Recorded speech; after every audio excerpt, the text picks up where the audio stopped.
Saya bersedia membeli saham perusahaan ini. Ini bukan tempat bercanda. Keluar. Assalamualaikum sahabat 1000 kisah nyata. Bayangkan sebuah perusahaan besar yang sedang berada di ujung kehancuran. Proyek gagal. Investor pergi. PHK besar-besaran sudah di depan mata. Di tengah rapat darurat yang penuh tekanan, seorang anak magang lusuh berdiri dan berkata ia akan membeli saham perusahaan itu. Semua tertawa. Ia diusir. Ia dianggap gila. Namun tak ada yang tahu, satu kalimat itu akan mengubah segalanya. Ternyata, sahabat, sebelum kita mulai ceritanya, mari semuanya untuk like, share, komen dari daerah mana kalian mendengarkan kisah ini dan bagi pendengar pertama, selamat datang di channel 1000 Kisah Nyata, jangan lupa subscribe channel ini ya. Agar kamu tidak ketinggalan kisah-kisah penuh inspirasi yang menggetarkan hati lainnya. Semoga yang sudah subscribe channel ini, kami doakan semoga dimudahkan segala urusannya, dilapangkan rezekinya, disehatkan badannya, dan dikabulkan segala hajat dunia akhirat oleh Allah. Sekarang, mari kita mulai ceritanya. Gedung Astra Nusa Corp berdiri menjulang di tengah kota, dikelilingi kaca mengilap yang memantulkan cahaya pagi. Dari luar, gedung itu tampak seperti simbol kejayaan. Perusahaan besar. Perusahaan mapan. Tempat ribuan orang menggantungkan hidup dan mimpi mereka. Namun pagi itu, di balik pintu putar kaca yang dingin, ada seorang pemuda yang berdiri sedikit ragu sebelum melangkah masuk. Namanya Jendra. Kemeja putih yang ia kenakan sudah tidak lagi benar-benar putih. Warnanya kusam, bagian kerahnya sedikit menguning. Sepatu hitam di kakinya tampak tua, ujungnya mulai mengelupas. Ransel tipis menggantung di bahunya. Ringan bukan karena isinya sedikit, tetapi karena ia memang tidak punya banyak barang. Di dadanya, tergantung ID card magang. Jendra AH. Posisi sebagai anak magang. Divisi. Operasional umum. Beberapa karyawan yang melintas melirik sekilas. Ada yang hanya melihat. Ada pula yang tersenyum tipis dengan tatapan meremehkan. Di gedung ini, orang seperti Jendra mudah dikenali. Anak magang tanpa orang dalam. Tanpa latar belakang keluarga ternama. Tanpa pakaian mahal. Jendra berjalan pelan menuju lift karyawan. Tangannya menggenggam map coklat berisi berkas yang bahkan belum ia pahami sepenuhnya. Ia baru hari ke-7 magang, tetapi rasanya sudah seperti berminggu-minggu. Di dalam lift, beberapa anak magang lain berdiri rapi. Sepatu mereka mengilap. Kemeja mereka disetrika licin. Mereka tertawa kecil, membicarakan proyek, komputer, dan target presentasi. Jendra berdiri sedikit di belakang. Diam. Saat lift berhenti di lantai operasional, seorang senior memanggilnya tanpa menoleh. Kamu, anak magang yang itu. Jendra mengangguk cepat. Iya, Pak. Bikinin kopi buat saya. Yang pahit. Jangan kebanyakan gula. Belum sempat Jendra menjawab, perintah lain menyusul. Sekalian antar minum ke ruangan rapat kecil. Ada tamu. Jendra mengangguk lagi. Ia berbalik arah, menuju pantry, sementara anak magang lain berjalan ke meja komputer mereka. Tak satu pun dari mereka disuruh membuat kopi. Di pantry, Jendra menuang air panas dengan hati-hati. Tangannya sedikit gemetar, bukan karena takut, tapi karena ia belum terbiasa dengan tekanan yang datang bertubi-tubi tanpa jeda. Saat ia berjalan membawa nampan, dua karyawan senior berbisik cukup keras. Anak magang itu, lagi-lagi dia. Paling cuma disuruh ngantar minum terus. Cocok sih. Lihat bajunya. Mereka tertawa kecil. Jendra mendengar. Tapi ia tetap melangkah. Di lantai paling atas gedung itu, suasana sangat berbeda. Ruang CEO luas, bersih, dan sunyi. Di balik meja kerja besar dari kayu gelap, duduk seorang wanita muda dengan wajah tegas. Rambutnya disanggul rapi. Setelan kerjanya sederhana tapi berkelas. Namanya Alia Prameswari, CEO Astra Nusa Corp.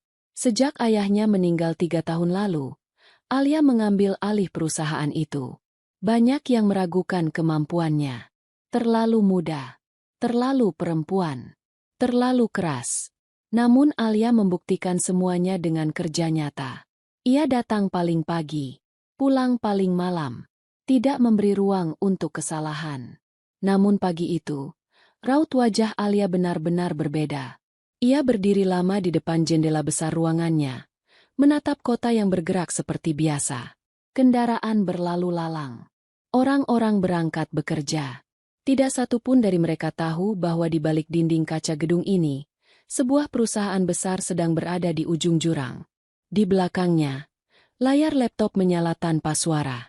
Grafik proyek strategis perusahaan menurun tajam, seperti tebing curam yang runtuh tanpa peringatan. Garis merah memotong layar dari kiri ke kanan. Angka-angka yang seharusnya menjadi kebanggaan, kini berubah menjadi ancaman. Proyek itu bukan proyek biasa. Itu adalah proyek ekspansi terbesar Astra Nusa Corp dalam 10 tahun terakhir. Kerja sama jangka panjang dengan mitra internasional. Nilainya sangat besar. Proyek yang menjadi dasar kepercayaan para investor untuk menanamkan modal mereka.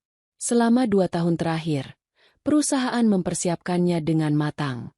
Studi kelayakan, perizinan, pengadaan. Semua berjalan rapi di atas kertas. Namun 3 minggu lalu, semuanya mulai retak. Pengiriman tahap awal tertunda tanpa penjelasan jelas. Beberapa dokumen persetujuan yang seharusnya sudah final, mendadak berubah. Biaya operasional melonjak di luar perhitungan awal. Jadwal yang sudah disepakati bergeser, lalu bergeser lagi. Awalnya Alia mengira itu hanya kendala teknis. Ia memanggil tim proyek, meminta penjelasan. Jawaban yang ia terima terdengar meyakinkan, meski terlalu tenang.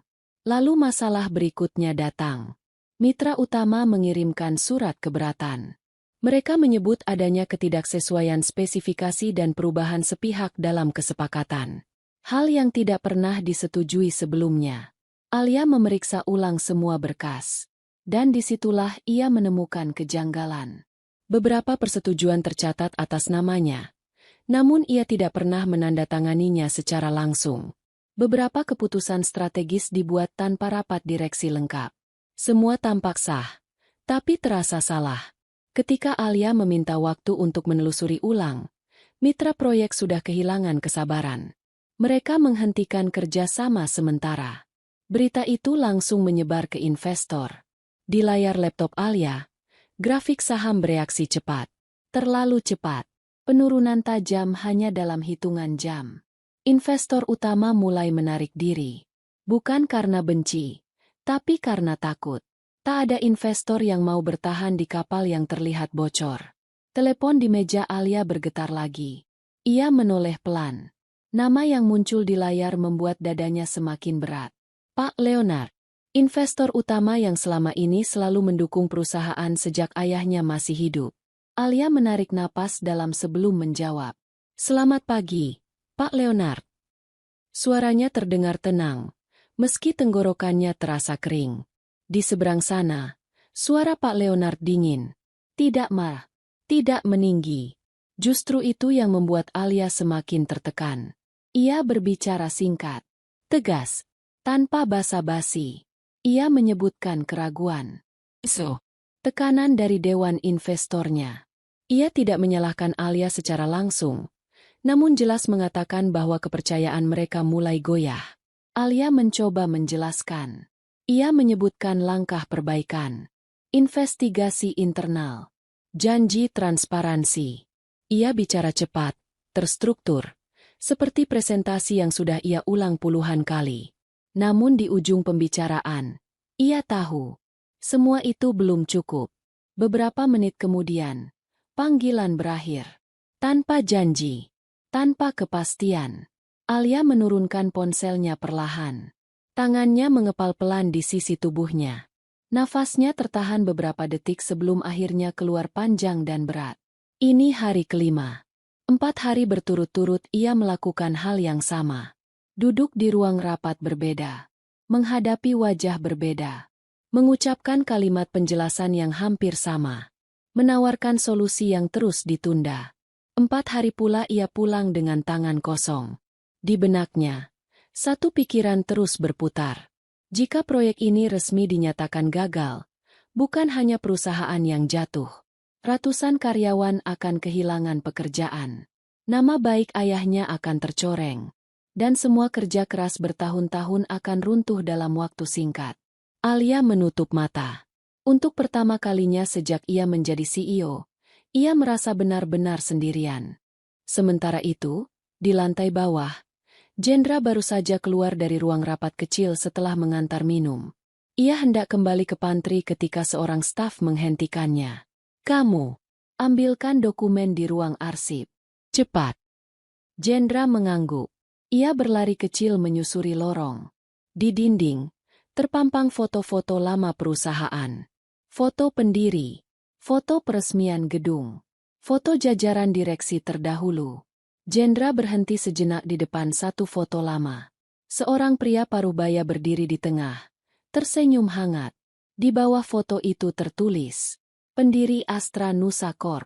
Jendra menatapnya beberapa detik lebih lama dari seharusnya. Matanya redup, seperti menyimpan kenangan yang tidak ia ceritakan pada siapapun. Lalu ia kembali berjalan. Menjelang siang, kabar mulai beredar. Desas-desus, bisik-bisik, nada suara yang lebih pelan dari biasanya.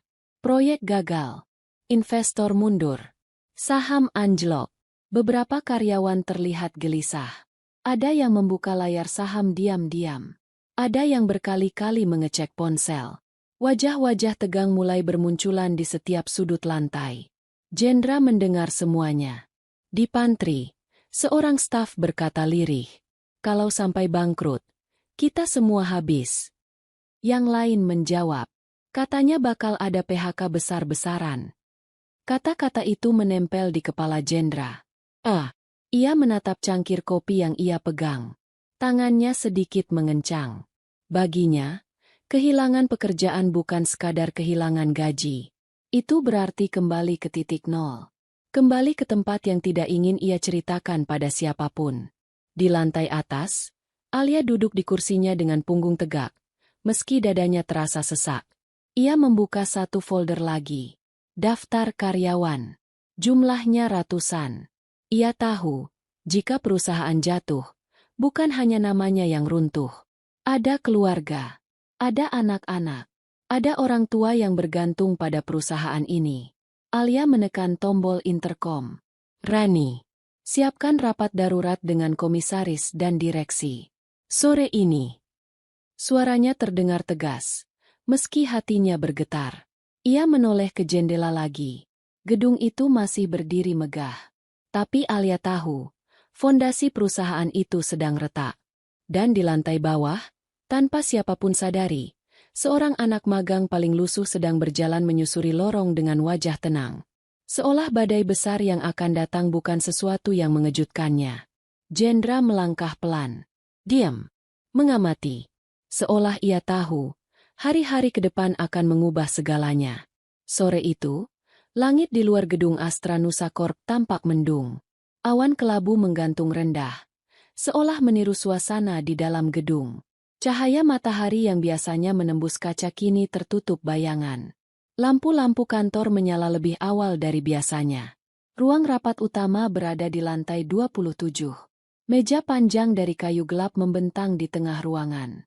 Kursi-kursi kulit hitam tersusun rapi. Di dinding, layar besar menampilkan grafik keuangan perusahaan yang menurun tajam. Garis merah mendominasi layar, menusuk mata siapapun yang memandangnya. Satu persatu, komisaris dan direksi masuk. Wajah mereka serius.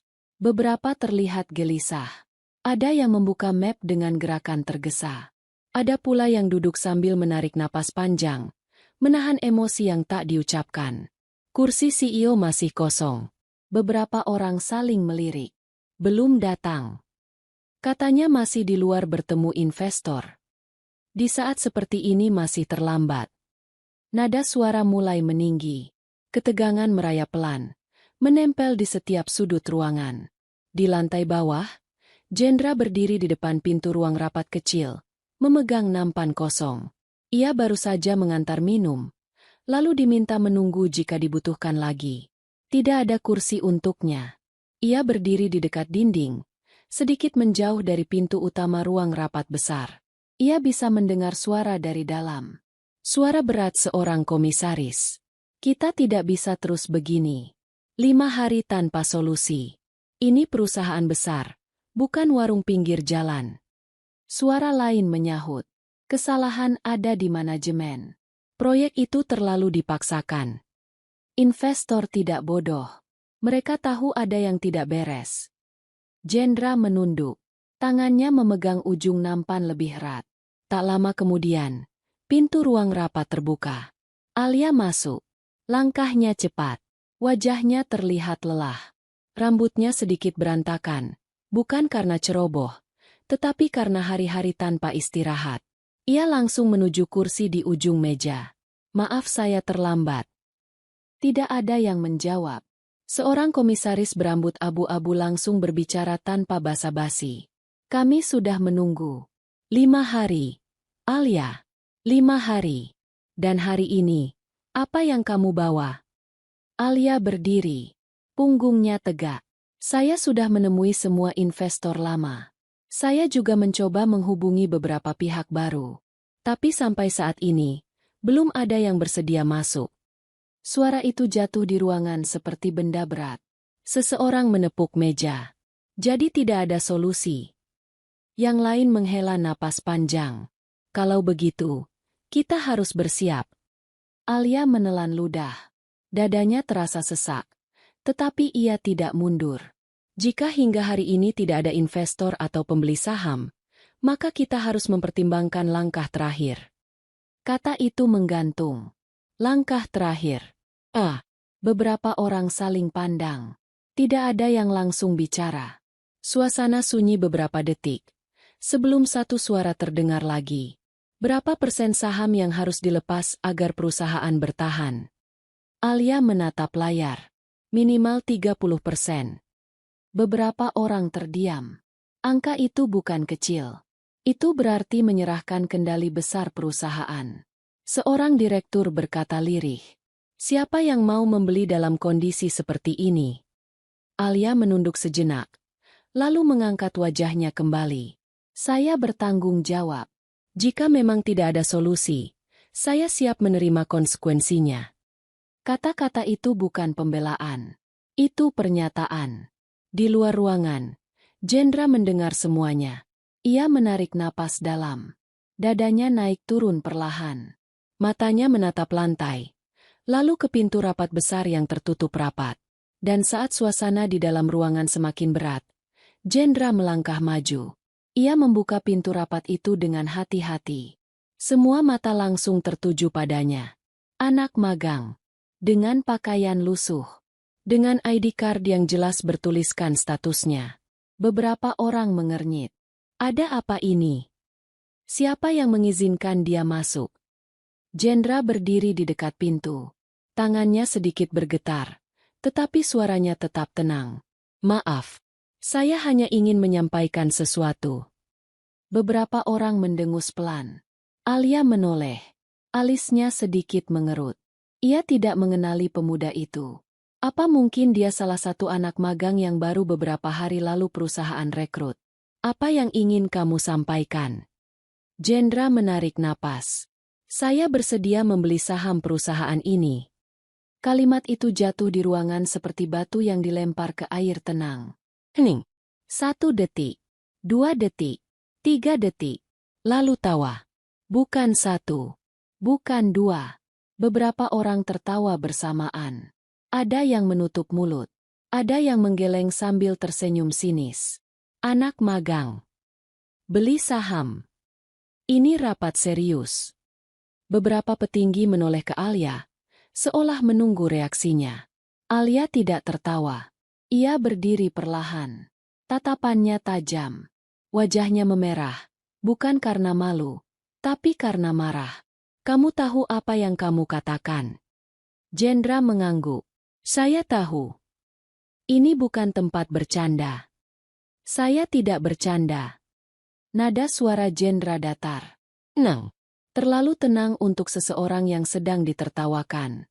Alia mengepalkan tangan. Keluar. Ruangan kembali sunyi. Kamu sudah melewati batas. Keluar dari ruangan ini sekarang. Jendra menunduk sebentar. Baik. Ia berbalik tanpa perlawanan. Langkahnya pelan. Saat pintu tertutup di belakangnya, tawa kecil kembali terdengar di dalam ruangan. Anak itu tidak tahu diri. Pantas jadi anak magang. Namun Alia tetap berdiri. Dadanya naik turun.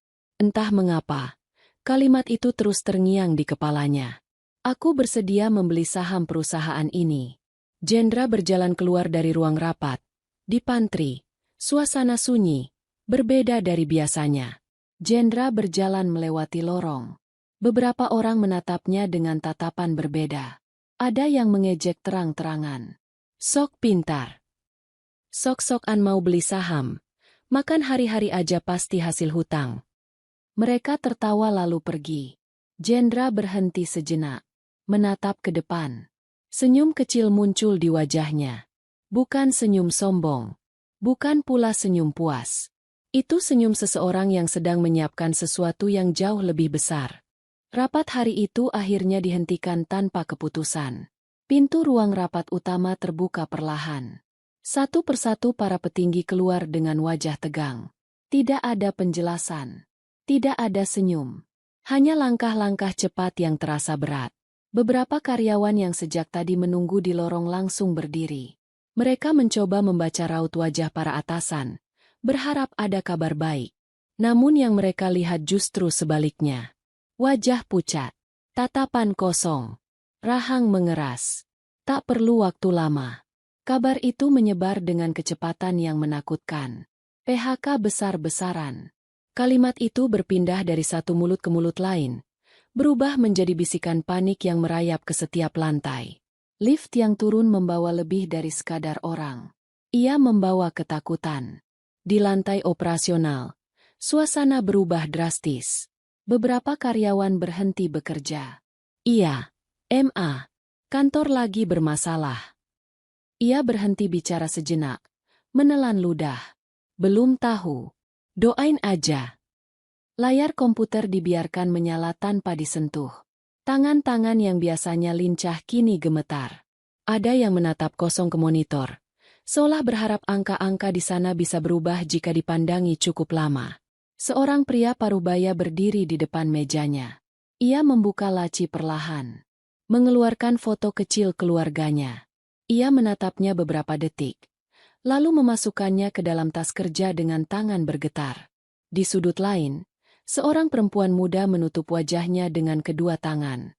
Bahunya naik turun menahan tangis. Rekannya mencoba menenangkan, tetapi suaranya sendiri bergetar. Ini satu-satunya pekerjaan aku. Kalimat itu keluar pelan, hampir tidak terdengar. Di dekat jendela, dua orang karyawan saling berpelukan. Tidak ada kata-kata. Hanya napas berat dan air mata yang jatuh tanpa suara. Beberapa orang sudah mulai mengemasi barang-barang mereka. Kardus-kardus kecil muncul di atas meja. Pulpen, buku catatan, gelas minum dengan nama yang mulai pudar. Tanaman kecil yang selama ini dirawat dengan sabar. Barang-barang sederhana yang mendadak terasa terlalu berat untuk dibawa pulang. Di lorong, beberapa karyawan berdiri tanpa tujuan. Mereka menatap pintu ruang CEO dari kejauhan, seolah berharap pintu itu terbuka dan seseorang keluar membawa kabar yang membatalkan semua ini. Namun pintu itu tetap tertutup. Ketakutan semakin nyata. Bukan tentang jabatan. Bukan tentang bonus. Melainkan tentang besok pagi. Tentang cicilan. Tentang anak-anak. Tentang pertanyaan sederhana yang tak berani diucapkan. Jika benar-benar dipecat, aku harus kerja di mana lagi? Di tengah semua itu, seorang anak magang berdiri diam di dekat dinding lorong. Jendra. Ia menyaksikan semuanya tanpa berkata apapun. Tangannya menggenggam map tipis. Matanya menatap satu persatu wajah yang dipenuhi kecemasan. Tangisan. Keheningan. Ketakutan. Semua itu bukan angka di laporan keuangan. Semua itu adalah manusia. Dan di saat itulah, keputusan yang tadi ditertawakan di ruang rapat berubah menjadi sesuatu yang jauh lebih berat dari sekadar kata-kata. Di lantai atas, Alia duduk sendiri di ruangannya. Lampu ruangan belum dinyalakan. Cahaya sore yang redup menerobos jendela.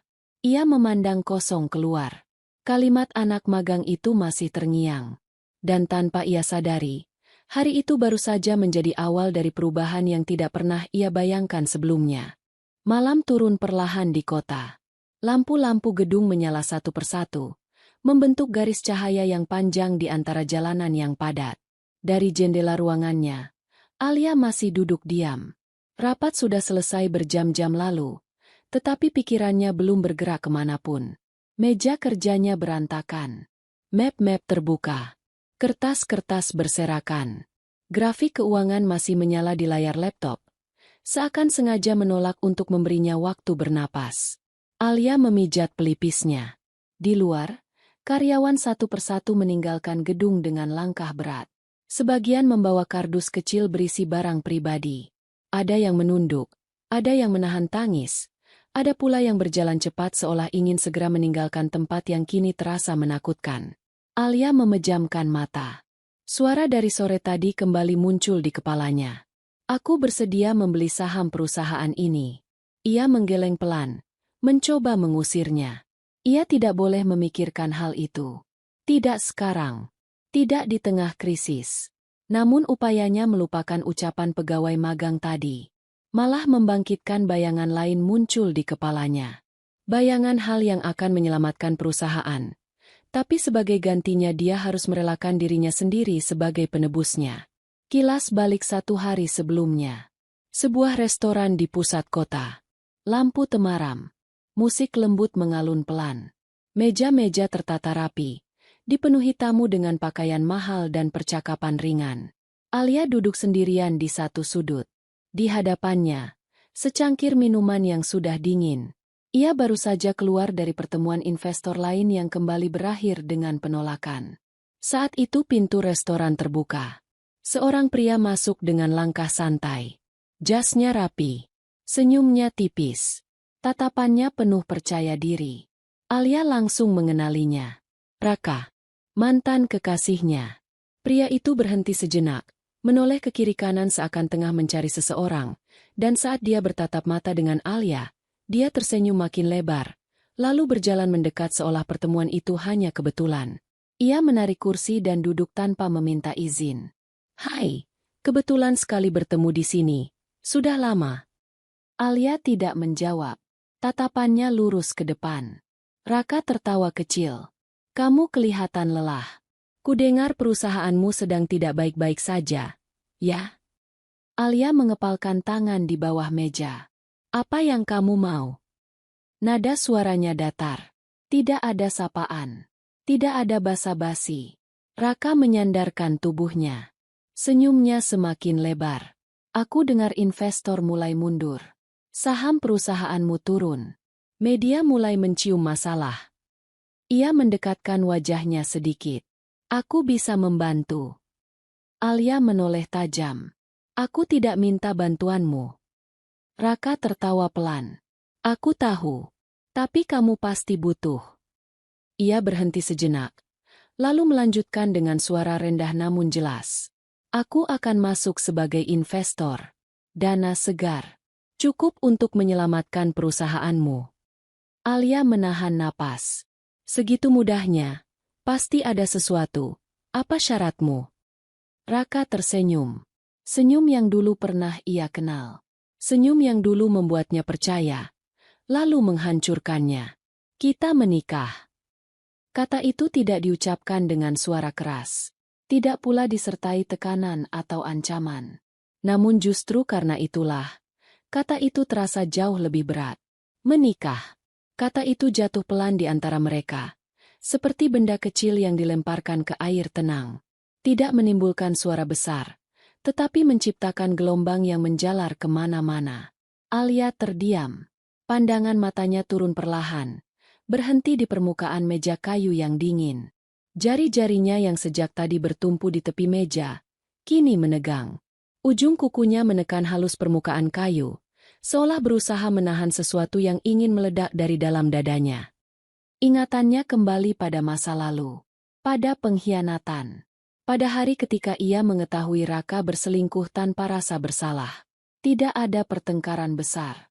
Tidak ada teriakan. Tidak ada drama. Hanya satu pesan singkat yang tidak sengaja terbuka. Satu nama yang bukan miliknya. Satu kebenaran yang muncul begitu saja, tanpa permisi. Ia ingat bagaimana tangannya gemetar saat membaca pesan itu. Bagaimana dadanya terasa kosong, seolah udara di sekelilingnya tiba-tiba menghilang. Bagaimana ia duduk lama di tempat yang sama, menatap layar ponsel tanpa mampu menangis. Dan yang paling menyakitkan, bukan sekadar perselingkuhan itu sendiri, melainkan sikap Raka setelahnya. Tidak ada rasa bersalah di wajahnya. Tidak ada penyesalan. Hanya alasan-alasan dingin yang disusun rapi. Ia berbicara seolah pengkhianatan itu hal kecil. Seolah perasaan Alia bukan sesuatu yang perlu dipertimbangkan. Dan hari ini, Alia belajar satu hal yang tidak pernah ia lupakan. Bahwa cinta bisa berubah menjadi alat. Bahwa kepercayaan bisa dipermainkan tanpa rasa takut. Dan kini, pria yang sama duduk di depannya. Dengan wajah tenang. Dengan senyum tipis yang sama. Mengucapkan kata menikah bukan sebagai janji, melainkan sebagai syarat. Alia menarik napas perlahan. Dadanya terasa sesak. Bukan karena rindu, melainkan karena luka lama yang dipaksa terbuka kembali. Ia tahu, tawaran itu tidak lahir dari cinta. Tidak pula dari niat baik. Itu adalah pengulangan. Pengulangan dari permainan lama yang dulu menghancurkannya. Dan ia tak ingin hancur untuk kedua kalinya. Aku tidak tertarik. Raka mengangkat bahu. Pikirkan saja. Ini bukan tentang cinta. Ini tentang bisnis. Kamu menyelamatkan perusahaan ayahmu. Aku mendapatkan apa yang aku mau. Ia berdiri. Merapikan jasnya. Aku beri waktu sampai lusa. Sebelum pergi, ia menunduk sedikit, berbisik. Jangan sok kuat. Kamu tidak punya pilihan. Ia meninggalkan restoran dengan senyum sinis. Alia tetap duduk. Diam. Minuman di depannya tak tersentuh. Dadanya terasa kosong, seolah udara di sekelilingnya menghilang. Kembali ke malam ini. Alia tiba di rumah. Rumah besar yang sunyi. Lampu ruang tamu menyala redup. Sepatu dilepas tanpa suara. Tas diletakkan sembarangan. Ia berjalan menuju ruang keluarga. Di dinding, tergantung foto ayahnya. Pria yang membangun Astra Nusa Corp dari nol. Pria yang selalu berkata bahwa perusahaan itu bukan sekadar bisnis, tapi rumah bagi banyak orang. Alia berdiri di depan foto itu. Maaf, kata itu terucap pelan. Hampir tidak terdengar. Ia duduk di lantai. Punggungnya bersandar ke sofa. Tangisnya pecah perlahan. Bukan tangis keras. Tangis seseorang yang kelelahan. Aku sudah berusaha. Ia menunduk. Air matanya jatuh satu persatu. Aku tidak tahu harus bagaimana lagi. Malam itu terasa panjang. Dan Alia melewatinya dengan tangisan menyedihkan di depan foto ayahni. Pagi datang tanpa membawa jawaban. Alia kembali ke kantor dengan langkah berat. Wajahnya pucat, tetapi sikapnya tetap tegas. Ia tidak boleh runtuh di depan karyawan. Di lantai operasional, Jendra sudah berada di tempatnya. Ia berdiri di dekat meja arsip, memegang beberapa berkas. Wajahnya tenang seperti biasa. Tidak ada tanda kelelahan. Tidak ada tanda kegelisahan. Beberapa karyawan melintas. Ada yang menatap sinis. Ada yang berbisik. Anak magang kemarin. Yang sok mau beli saham. Jendra tidak bereaksi. Menjelang siang, Sekretaris Alia berlari kecil menuju ruang CEO. Bu Alia. Alia mengangkat kepala. Ada apa? Seorang tamu datang. Dia menunggu di lobi. Alia menegang. Ia sudah tahu siapa itu. Raka. Sekretaris mengangguk. Alia menutup mata sejenak. Lalu berdiri. Ia turun ke lobi. Raka berdiri di tengah lobi dengan sikap yang mencolok. Jas mahalnya rapi. Seolah ia sengaja ingin menunjukkan perbedaan kelas. Senyum tipis tersungging di wajahnya. Bukan senyum ramah, melainkan senyum orang yang merasa berada di atas angin. Beberapa karyawan menoleh. Penasaran. Aku datang menagih jawaban. Dan aku akan langsung berinvestasi. Jika jawabanmu adalah iya. Nada suaranya tenang, tetapi setiap katanya terasa menekan. Ia tidak berteriak, tidak mengancam secara langsung. Namun justru ketenangan itu yang membuat Alia merasa terpojok. Para karyawan terkejut mendengar penuturan Raka. Mereka mulai menaruh harapan atas jawaban Alia. Aku tidak punya banyak waktu. Ia menoleh ke sekeliling, menatap karyawan yang berdiri dengan wajah tegang. Dan sepertinya, kamu juga. Kalimat itu seperti pisau tipis yang diarahkan tepat ke dada Alia. Alia menarik napas panjang. Dadanya naik turun perlahan. Ia menatap wajah-wajah di sekelilingnya. Ada ketakutan. Ada harapan.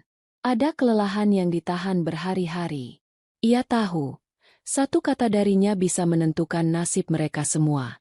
Di dalam hatinya, suara batin mulai berbicara. Ini demi perusahaan ayah. Ini demi ratusan karyawan yang bergantung pada tempat ini. Ini mungkin satu-satunya jalan. Tangannya mengepal pelan di sisi tubuh. Tenggorokannya terasa kering. Ia membuka mulut, bersiap mengucapkan kata yang paling ia benci untuk diucapkan pada pria itu. Raka tersenyum lebih lebar. Ia yakin. Terlalu yakin. Namun tepat sebelum suara Alia keluar, langkah tergesa terdengar dari belakang. Bu Alia, ada satu kabar penting baru saja saya dapatkan. Sekretaris itu berhenti di samping mereka. Wajahnya terlihat tegang, tetapi matanya memancarkan sesuatu yang berbeda. Bukan ketakutan, melainkan keterkejutan. Ada pihak yang menyatakan bersedia berinvestasi. Kalimat itu membuat udara di lobi seakan berhenti. Sekretaris melanjutkan, suaranya semakin mantap. Mereka juga siap membeli sebagian saham yang sebelumnya sudah dilepas oleh investor lama. Hening sesaat. Lalu suara bergemuruh pecah. Beberapa karyawan saling menatap tak percaya. Ada yang menutup mulutnya. Ada yang refleks mengusap mata. Beberapa orang bersorak kecil. Seperti tidak yakin boleh merasa lega atau belum. Serius? Apa benar? Perusahaan selamat. Suara-suara itu bercampur menjadi satu. Raka membeku. Senyum di wajahnya menghilang perlahan, digantikan oleh ekspresi tidak percaya. Rahangnya mengeras. Matanya menyipit tajam ke arah Alia. Itu tidak mungkin. Nada suaranya meninggi. Untuk pertama kalinya kehilangan kendali. Aku satu-satunya yang menawarkan bantuan. Alia berdiri lebih tegak. Beban di dadanya seakan terangkat. Meski belum sepenuhnya hilang. Ia menatap Raka dengan tatapan yang berbeda dari sebelumnya. Bukan tatapan terdesak, melainkan tatapan orang yang akhirnya bisa memilih. Aku tidak menerima tawaranmu. Suaranya tenang. Just, tidak bergetar. Raka menatapnya lama, seolah tidak percaya dengan apa yang baru saja ia dengar. Kamu akan menyesal. Alia menggeleng pelan. Tidak. Ia memberi isyarat singkat ke arah pintu. Silakan pergi. Beberapa karyawan memperhatikan dengan napas tertahan. Raka mengepalkan tangan. Wajahnya merah oleh amarah yang tertahan. Tanpa berkata apapun lagi, ia berbalik dan melangkah pergi dengan langkah keras, membawa kekesalan dan harga diri yang tercabik. Saat pintu lobi tertutup di belakangnya, suasana berubah. Kelegaan terasa nyata. Beberapa karyawan menghela napas panjang.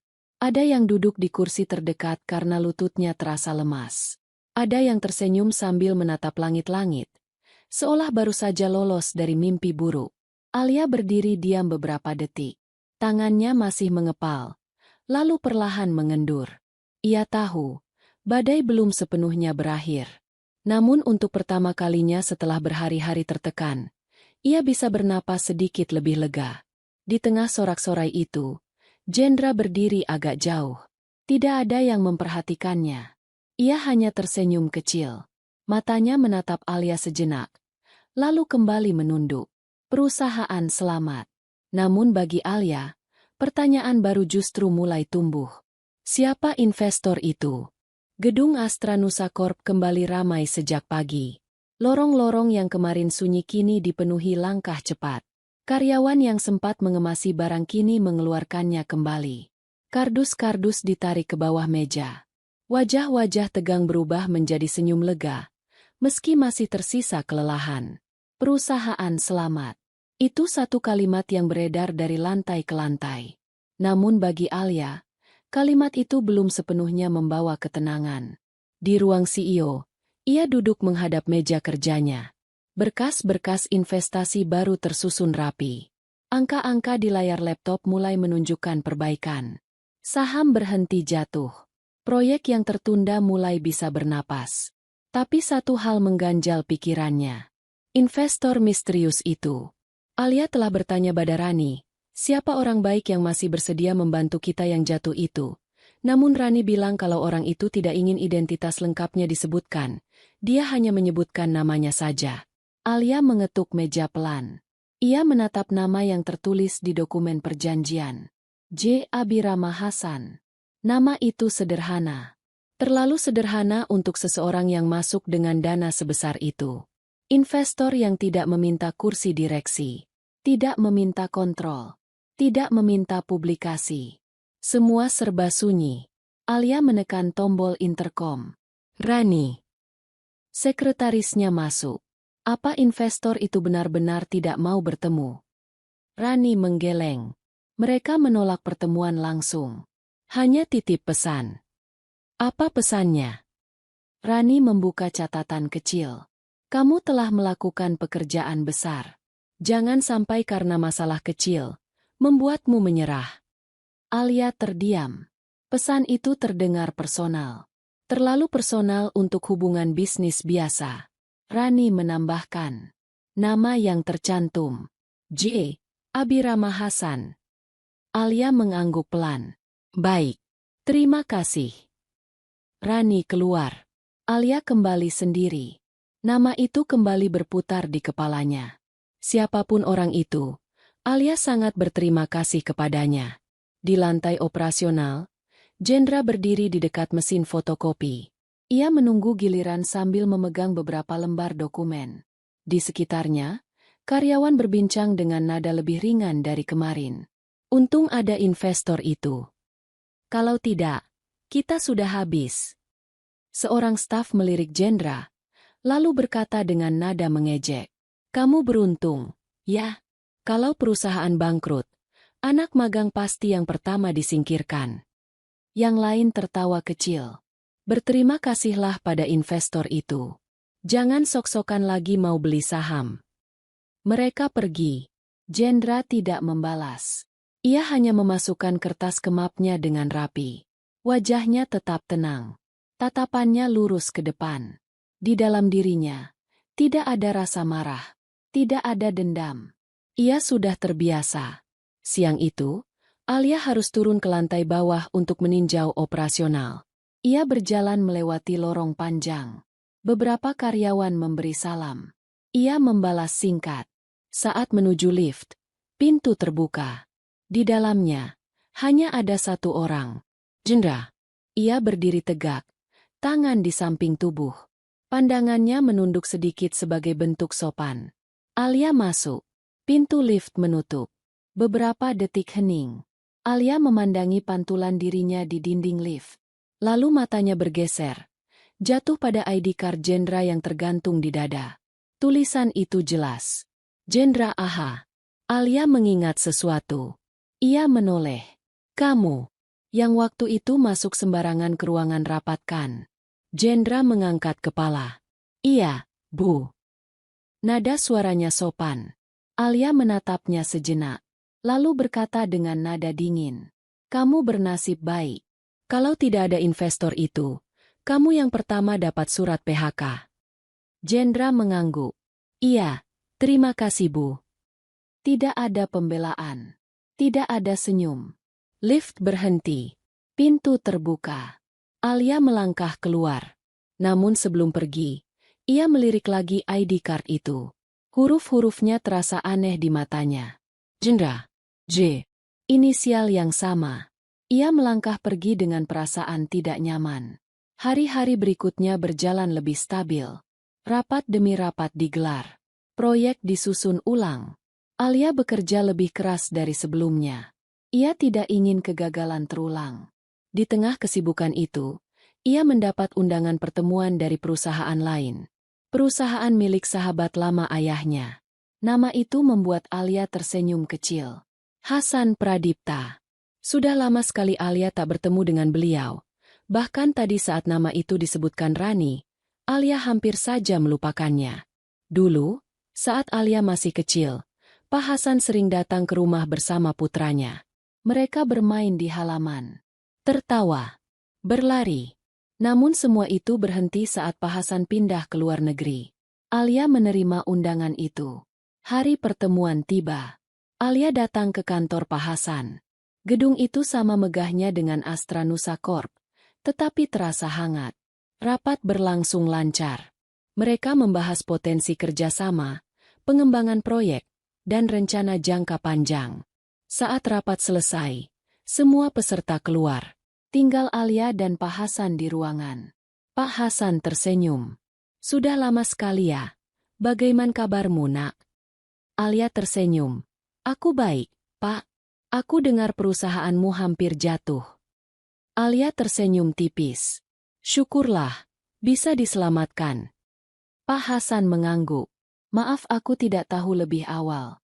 Kalau tahu, mungkin aku bisa membantu. Alia menggeleng. Tidak apa-apa, Pak. Ini memang ujian. Pak Hasan tertawa kecil. Kamu sudah tumbuh jadi CEO yang hebat. Alia menunduk sopan. Pak Hasan lalu berkata, aku sebenarnya ingin memperkenalkan seseorang. Alia mengangkat alis, sedikit antusias. Siapa, Pak? Anakku. Alia tersenyum lebih lebar. Ingatan masa kecilnya muncul. Putra Bapak. Sudah lama sekali. Pak Hasan mengangguk. Aku memintanya datang hari ini. Tapi entah kemana dia. Rapat sudah selesai. Tapi dia bahkan belum muncul. Alia tertawa kecil. Tidak apa-apa. Mungkin bisa lain kali. Saat ia berdiri hendak pamit, pintu ruangan terbuka. Seorang pria masuk. Pakaian sederhana. Wajah tenang. Itu Jendra. Alia membeku. Jendra berhenti di ambang pintu. Matanya bertemu dengan mata Alia. Ia terlihat terkejut sesaat. Lalu kembali tenang. Dia baru saja ingin bertanya ada apa Jendra bisa ada di sini. Pak Hasan berdiri. Akhirnya kamu datang. Ia menepuk bahu Jendra. Alia. Ini dia. Ini putraku. Dunia Alia seakan berhenti berputar. Pak Hasan melanjutkan dengan bangga. Jendra Abirama Hasan. Nama itu menggema di kepala Alia. Abirama Hasan. Sama persis dengan nama investor misterius itu. Pak Hasan melanjutkan. Kau tahu Alia, saat aku tahu kau dapat masalah, aku langsung memberitahunya. Dan apa kau tahu apa yang dia bilang? Aku akan membantunya ayah. Segera, tapi ternyata kamu sudah menyelesaikannya dengan baik. Itu bagus bukan? Alia menatap Jendra. Matanya membesar. Napasnya tertahan. Jendra menunduk sopan. Halo, Alia. Suaranya tenang. Alia tidak mampu menjawab apapun. Potongan-potongan kejadian mulai menyatu. Rapat darurat. Kalimat di ruang rapat. Nama di dokumen. ID card lusuh. Anak magang itu. Investor itu. Orang yang sama. Dan Alia baru saja menyadarinya. Ruangan itu mendadak terasa sempit bagi Alia, meski sebenarnya luas. Suara pendingin ruangan terdengar terlalu jelas. Detik demi detik berlalu dalam keheningan yang aneh. Pandangan Alia masih terpaku pada sosok yang berdiri di depannya. Jendra. Pria yang selama ini ia kenal sebagai anak magang paling lusuh di perusahaannya. Pria yang berdiri di ruang rapat darurat dan dengan berani mengatakan akan membeli saham perusahaan. Pria yang ia marahi dan usir tanpa memberi kesempatan menjelaskan. Dan kini, Pak Hasan berdiri di sampingnya dengan senyum bangga. Alia. Suara Pak Hasan memecah keheningan. Kalian sudah lama tak bertemu, kan? Alia menelan ludah. Ia mencoba menyusun kata-kata, tetapi lidahnya terasa berat. Ia hanya mampu mengangguk pelan. Iya, Pak. Nada suaranya terdengar asing di telinganya sendiri. Pak Hasan tidak menyadari keguncangan di wajah Alia. Ia menepuk bahu putranya dengan penuh kasih. Jendra baru kembali dari luar negeri beberapa hari lalu. Aku tadi memintanya langsung datang ke sini, tapi katanya ada urusan dulu. Alia menatap Jendra lagi. Wajahnya sama persis seperti yang ia lihat di lift tadi, di ruangan rapat sore itu. Nang, tidak berubah, tidak menunjukkan kemenangan, tidak pula kebanggaan. Maaf aku terlambat, Ayah. Tidak apa-apa. Pak Hasan tertawa kecil. Alia ini teman masa kecilmu. Dulu kalian sering bermain di rumah. Kau ingatkan? Kata-kata itu menghantam ingatan Alia seperti kilatan cahaya. Halaman rumah lama. Seorang anak laki-laki berlari sambil tertawa. Tangannya menggenggam mainan kecil. Wajahnya samar, terkubur oleh waktu. Tentu saja aku ingat. Sudah lama sekali. Iya kan? Ucap Tendra dengan tersenyum. Alia memejamkan mata sejenak. Ia benar-benar lupa. Alia akhirnya berkata, iya. Menatap Jendra singkat. Tatapannya lembut, tapi menyimpan sesuatu yang tidak bisa ia ucapkan di ruangan itu. Pak Hasan melihat jam di pergelangan tangannya. Kalian mengobrol saja sebentar. Aku ada rapat lain. Ia melangkah keluar, meninggalkan Alia dan Jendra berdua. Pintu tertutup. Keheningan kembali menyelimuti ruangan. Alia berdiri kaku. Banyak hal ingin ia katakan. Banyak hal ingin ia tanyakan. Tapi tidak satu pun keluar. Jendra memecah keheningan. Kamu terlihat baik. Nada suaranya tenang. Tidak menyudutkan. Tidak menyindir. Alia menarik napas. Kamu. Ia berhenti. Kamu sengaja. Bukan tuduhan. Lebih seperti pernyataan yang baru ia pahami. Jendra mengangguk pelan. Aku menyamar. Alia tertawa kecil, getir. Sebagai anak magang. Iya. Dan aku. Alia mengalihkan pandangan. Aku memperlakukanmu seperti itu. Jendra tidak menjawab. Ia hanya berdiri dengan tangan di saku celananya. Aku tidak berniat merendahkanmu. Alia melanjutkan. Aku hanya tidak tahu. Jendra tersenyum tipis. Aku tahu. Alia menatapnya tajam. Kenapa? Jendra menarik kursi dan duduk perlahan. Gerakannya tenang, seolah tidak ada yang perlu ia kejar. Aku ingin melihatmu. Jawaban itu sederhana, tapi berat. Aku ingin tahu seperti apa kamu sekarang. Aku ingin tahu bagaimana caramu memimpin perusahaan ayahmu. Dengan usahamu sendiri, tanpa bayang-bayang ayahmu. Alia terdiam. Aku tidak berniat ikut campur. Jendra melanjutkan. Tapi saat aku melihat perusahaanmu jatuh. Ia berhenti sejenak. Aku tidak bisa diam. Alia menatapnya lama. Tidak ada lagi kata yang bisa dia ucapkan. Alia hanya bisa menunduk. Sampai Pak Hasan kembali. Dan dia pamit pulang pada Pak Hasan. Perjalanan pulang Alia terasa panjang. Mobil melaju pelan di tengah kemacetan. Ia bersandar di kursi belakang, menatap keluar jendela. Lampu kendaraan membentuk garis cahaya yang bergetar. Kepalanya penuh. Setiap adegan terulang. Rapat darurat.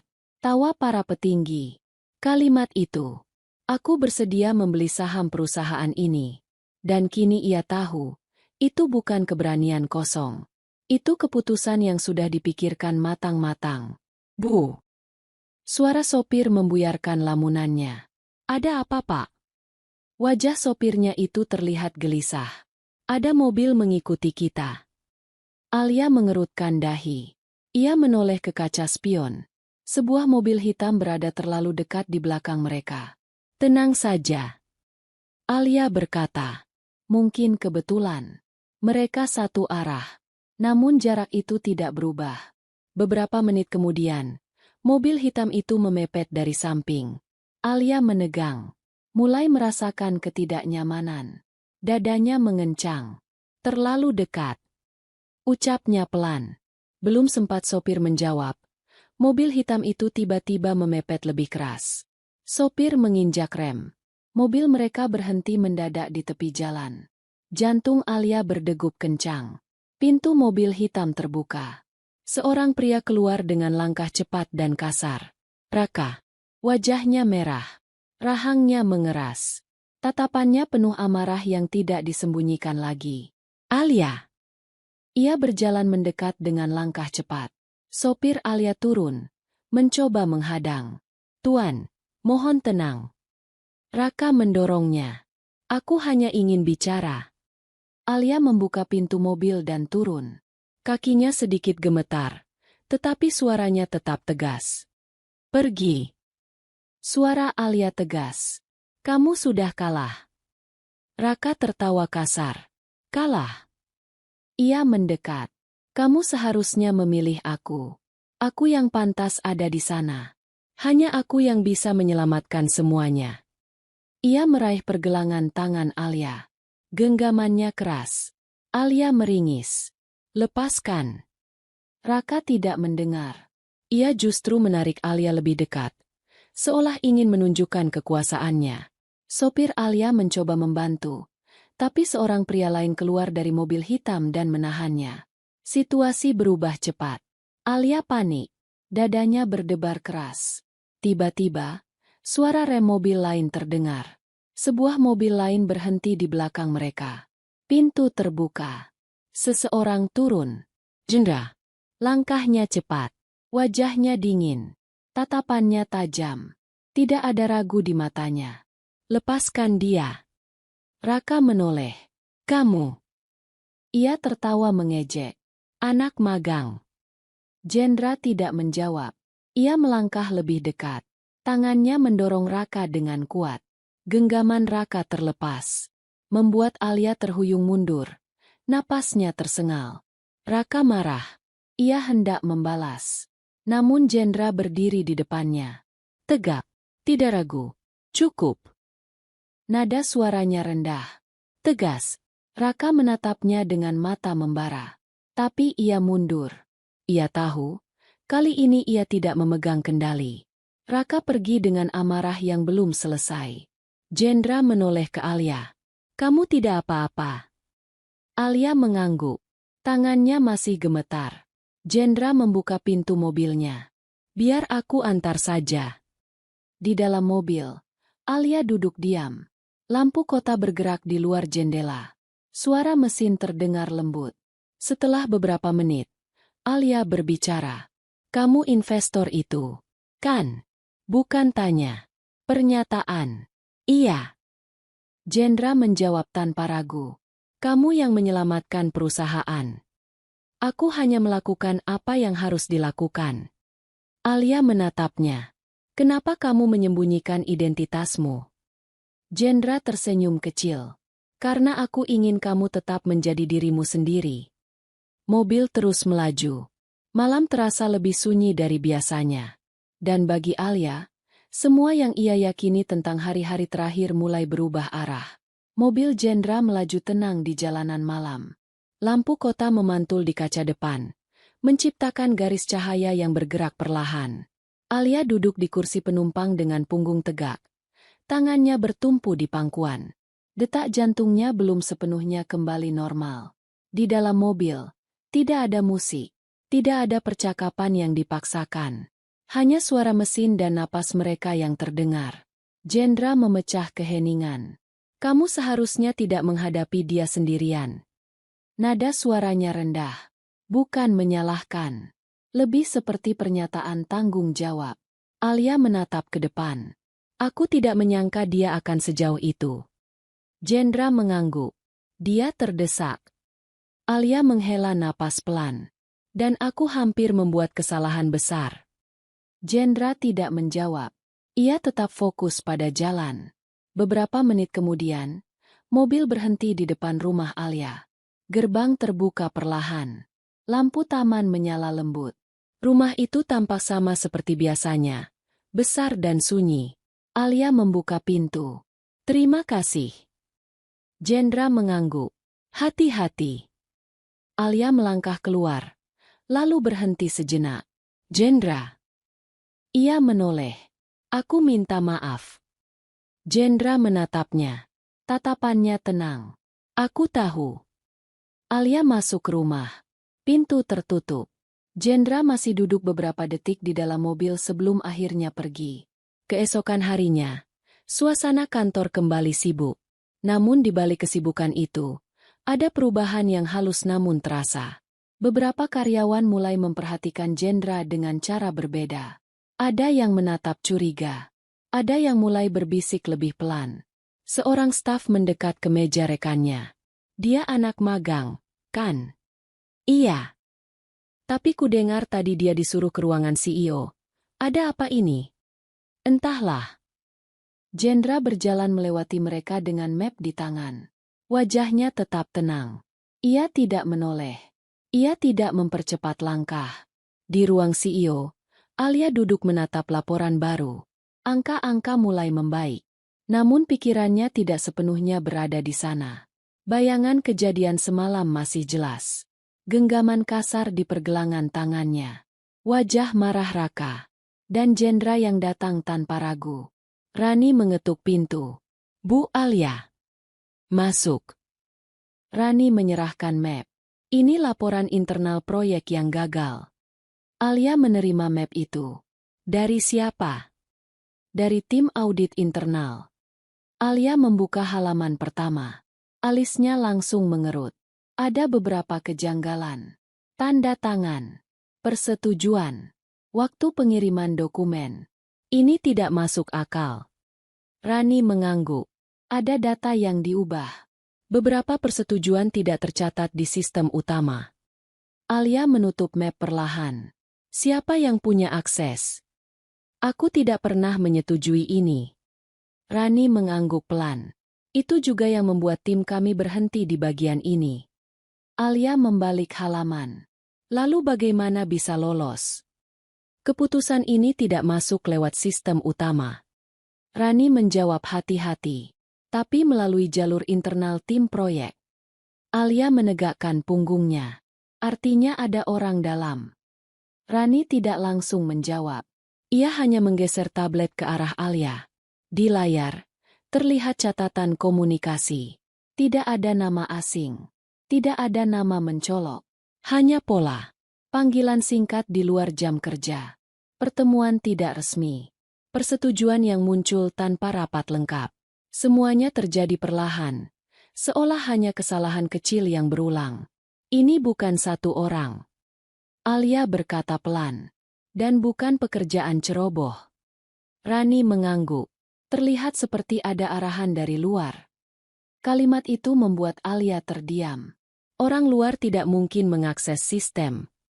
Alia berkata lirih. Tapi dia bisa memengaruhi orang yang ada di dalam. Rani mengangguk lagi. Dan itu yang membuat kami khawatir. Alia menutup map itu perlahan. Jika ini benar, maka kegagalan proyek bukan karena ketidakmampuan. Bukan pula karena kesalahan teknis. Melainkan karena kepercayaan yang disalahgunakan. Lanjutkan pemeriksaan. Nada Alia kini lebih dingin. Cari siapa yang memberi arahan. Jangan terburu-buru. Aku ingin bukti, bukan dugaan. Rani berdiri. Baik, Bu. Alia kembali sendiri di ruangannya. Dia tiba-tiba ingat nama satu orang. Hanya satu orang yang bisa nekat melakukan ini semua. Dia Raka. Gumamnya lirih. Sore hari, Jendra dipanggil ke ruang CEO. Ia berdiri di depan meja Alia. Sikapnya sama seperti pertama kali. Tenang, sopan. Tidak menunjukkan perubahan. Kamu tahu tentang proyek yang gagal. Alia membuka pembicaraan. Jendra mengangguk. Aku sudah melihat laporannya. Alia menatapnya. Kapan? 3 hari lalu. Alia terdiam. Kamu tahu siapa yang bermain? Iya. Jendra menjawab tanpa ragu. Aku hanya menunggu kamu siap. Alia menghela napas panjang. Dia hampir menghancurkan semuanya. Dan hampir memaksa kamu. Jendra menambahkan dengan nada dingin. Alia menunduk. Aku ingin menghentikannya. Jendra mengangguk. Kita akan. Di luar ruangan, beberapa karyawan memperhatikan pintu ruang CEO yang tertutup lama. Waktu berlalu. Tidak ada yang keluar. Bisik-bisik kembali muncul. Anak magang itu lagi. Ada apa sebenarnya? Seorang senior berkata dengan nada sinis. Paling jadi pesuruh. Mereka tertawa kecil. Tak satu pun tahu bahwa di dalam ruangan itu, rencana besar sedang disusun. Malam kembali turun. Alia pulang lebih larut dari biasanya. Di rumah, ia duduk di ruang kerja ayahnya. Meja kayu tua itu masih sama. Aroma buku lama masih terasa. Ia membuka laci. Mengeluarkan sebuah buku catatan kecil. Milik ayahnya. Di halaman belakang, ada catatan lama. Jika suatu hari kamu bertemu seseorang bernama Hasan dan putranya, percayalah, mereka keluarga yang baik. Alia terdiam lama. Air matanya menetes tanpa ia sadari. Di tempat lain, Raka duduk di ruang kerjanya sendiri. Lampu menyala terang. Ponselnya bergetar berkali-kali. Pesan masuk. Laporan audit mulai bergerak. Aksesnya mulai dibatasi. Wajahnya menegang. Tidak mungkin. Ia berdiri, menyapu meja dengan tangannya. Berkas berjatuhan ke lantai. Dia tidak tahu. Namun kegelisahan mulai merayap. Keesokan harinya, perusahaan kedatangan tamu. Tim audit eksternal. Mereka berjalan menyusuri lorong dengan map dan laptop. Karyawan menatap dengan rasa ingin tahu. Jendra berdiri di dekat jendela, memperhatikan semuanya dari kejauhan. Alia berdiri di sampingnya. Kita harus siap. Jendra mengangguk. Aku sudah lama menunggu hari ini. Tatapan mereka bertemu sesaat. Tidak ada kata-kata tambahan. Tidak dibutuhkan. Di luar gedung, awan kembali berkumpul. Bukan sebagai pertanda kehancuran, melainkan sebagai bayangan dari badai yang akan membersihkan segalanya. Dan di tengah semua itu, penyamaran yang selama ini melindungi Jendra perlahan mulai runtuh. Bukan karena ia ketahuan, tetapi karena waktunya hampir habis. Pagi itu, udara di gedung Astra Nusa Corp terasa berbeda. Bukan karena cuaca, melainkan karena kehadiran orang-orang asing yang berjalan menyusuri lorong dengan langkah terukur. Tim audit eksternal datang dengan map tebal dan laptop terbuka. Wajah mereka datar. Tatapan mereka tajam. Karyawan berhenti berbicara saat para auditor lewat. Bisik-bisik muncul, lalu menghilang. Semua orang tahu, audit bukan sekadar formalitas. Audit adalah pintu yang membuka rahasia. Di ruang rapat kecil lantai 20, Alia duduk berhadapan dengan ketua tim audit. Di sampingnya, Rani membuka dokumen satu persatu.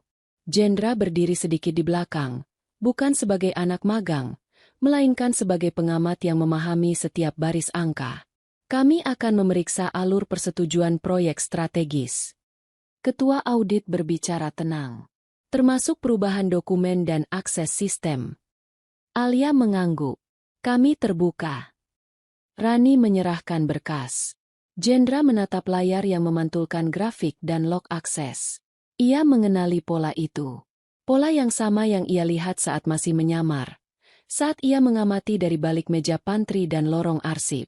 Sementara itu, di sebuah gedung lain yang terpisah beberapa kilometer dari kantor pusat, Raka duduk sendirian di dalam ruang kerja pribadinya. Lampu ruangan redup. Tirai jendela setengah tertutup, menyisakan garis cahaya tipis yang memantul di meja kaca. Ponsel di tangannya bergetar tanpa henti. Satu demi satu notifikasi masuk.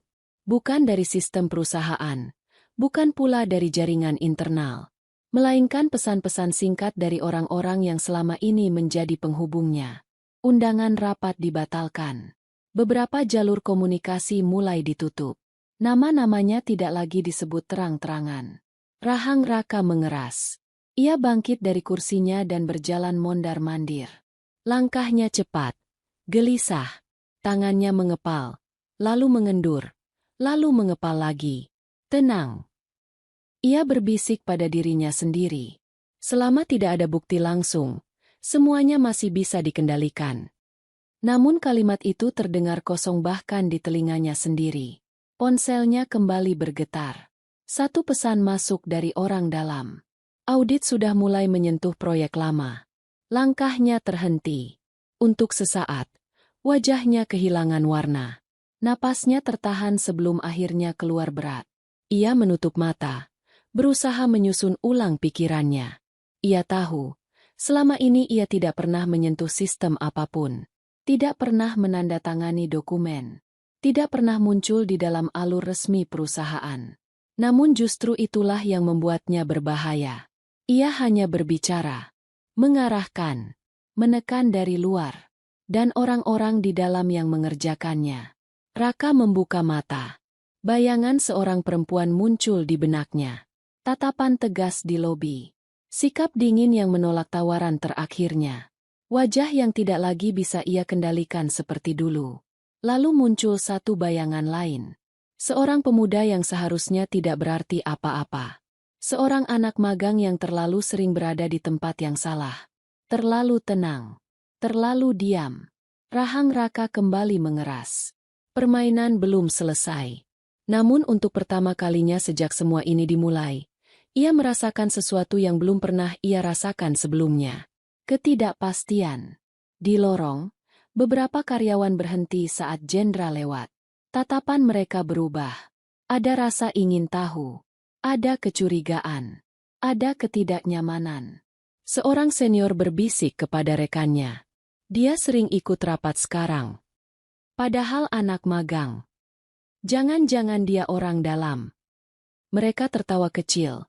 Lalu terdiam saat Jendra menoleh. Tatapannya tenang. Tidak menantang. Mereka segera pergi. Jendra melangkah ke ruang arsip. Ia membuka satu laci, mengeluarkan map lama yang sudah ia tandai. Di dalamnya, salinan persetujuan proyek dengan tanda tangan yang tidak sinkron. Tanggal yang bergeser. Akses sistem yang dilakukan di jam ganjil. Ia menutup map itu dengan rapi. Waktunya hampir tiba. Siang hari itu, Alia memanggil Kurniawan, salah satu manajer senior di divisi proyek strategis. Namanya tidak asing di perusahaan. Ia sudah bekerja hampir 10 tahun. Selama ini dikenal rapi, tenang, dan jarang terlibat masalah. Justru karena itulah, pemanggilan ini terasa janggal. Kurniawan masuk ke ruang CEO dengan wajah datar. Jas kerjanya rapi. Map tipis ia bawa di tangan kiri. Ia tersenyum tipis. Senyum profesional yang selama ini membuatnya terlihat aman. Bu Alia memanggil saya. Alia mempersilakan duduk tanpa membalas senyum itu. Kami sedang melakukan audit internal. Nada suaranya tenang, tanpa tekanan. Kurniawan mengangguk. Silakan. Saya siap membantu. Alia membuka map di atas meja. Beberapa keputusan proyek tercatat melalui jalur tim Anda. Kurniawan bersandar sedikit. Semua keputusan sudah melalui prosedur. Ada persetujuan yang tidak pernah saya berikan. Kurniawan terdiam sepersekian detik. Sangat singkat. Namun cukup untuk ditangkap oleh mata Alia. Itu berdasarkan arahan. Jawaban itu keluar cepat. Terlalu cepat. Arahan siapa? Kurniawan menelan ludah. Tangannya bergerak kecil. Lalu kembali diam di atas lutut. Saya hanya meneruskan. Dari siapa? Kurniawan tidak langsung menjawab. Hening menggantung di ruangan. Pendingin ruangan terdengar lebih keras dari biasanya. Alia tidak menekan lebih jauh. Ia menutup map perlahan. Kamu tahu. Nada suaranya berubah lebih dingin. Yang bermasalah bukan hanya hasil proyek. Kurniawan mengangkat wajahnya. Yang bermasalah adalah keputusanmu membuka pintu.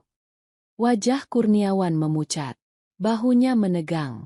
Audit akan memanggilmu kembali. Alia berdiri. Dan kali ini, aku ingin kamu jujur. Kurniawan berdiri dengan gerakan kaku. Saya hanya menjalankan perintah.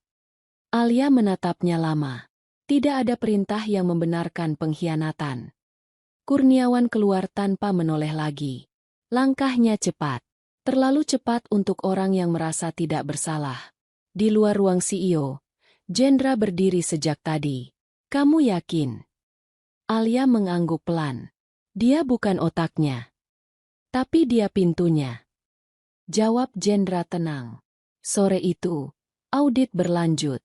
Beberapa karyawan dipanggil satu persatu.